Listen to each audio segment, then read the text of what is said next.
Nah sekarang 10 tahun Jokowi berkuasa, pura-pura lugu, ya, pura-pura nggak ngerti apa-apa, ya. Tapi ternyata setelah 10 tahun kelihatan, maka sebenarnya pemerintahan ini dijalankan secara otoriter, ya, oleh Raja Jawa, ya.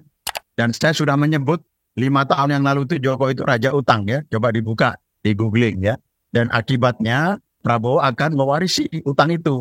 Utang negara dengan utangnya Kang Ami atau Kang Jana itu bumi dengan langit.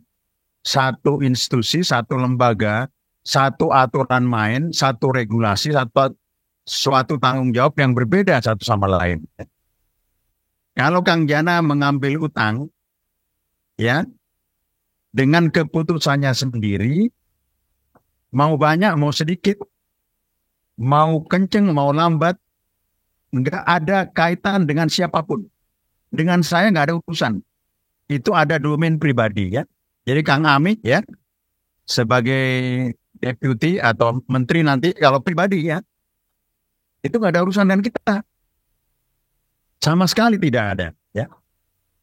Tetapi utang negara satu kali keputusan, ya, mengambil utang sedemikian besar, anggaran pendidikan berkurang, anggaran untuk daerah berkurang, maka seluruh keputusan yang dilakukan oleh pejabat negara soal utang ini, ya, akan berpengaruh ke kanan ke kiri, ya, sehingga syarat dari pengambilan keputusan di domain publik itu harus menyertakan secara demokratis pihak-pihak yang terkait di dalam utang tersebut, pembayar pajak, masyarakat, demokrasi, dan seterusnya.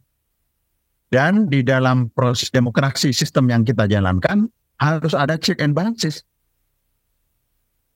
Nah sekarang 10 tahun Jokowi berkuasa, pura-pura lugu, ya, pura-pura nggak ngerti apa-apa, ya. Tapi ternyata setelah setelah 10 tahun kelihatan, maka sebenarnya pemerintahan ini dijalankan secara otoriter, ya, oleh Raja Jawa, ya, bukan Raja Sunda, Kang Jana. Nggak ada Raja Sunda itu, ya. Nah akibatnya apa? Tidak ada satu orang, tidak ada seorang lembaga DPR parlemen yang menjaga dengan check and balance pengambilan keputusan-keputusan itu, ya. Sehingga utang kita itu bisa hampir 10.000 triliun. Ya, dan dampaknya untuk bayar bunga saja, ya. Mas Awalin nanti secara detail menjelaskan, ya. Dan saya sudah menyebut 5 tahun yang lalu itu Jokowi itu Raja Utang, ya. Coba dibuka di googling, ya. Dan akibatnya Prabowo akan mewarisi utang itu.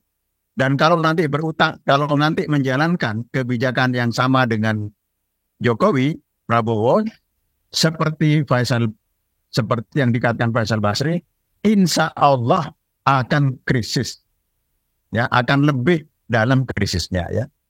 Jadi Kang Jana membahas topik utang ini saya kira penting, siapapun harus terlibat. Kang Awalil harus lebih kencang lagi, ya.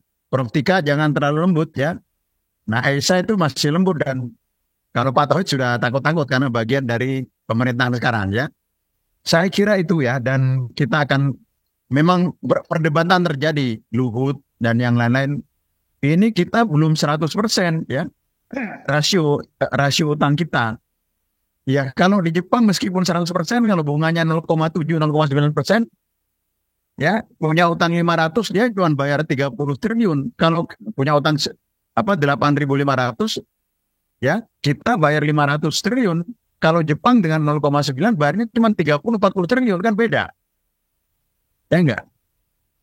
Jadi dan sekarang suku bunga yang seperti ini mengeluarkan SBN, menggerek suku bunga, itu menyebabkan BI itu lenggang kangkung saja atas korban dari sektor real, ya. Saya kira itu pengantar saya, ya.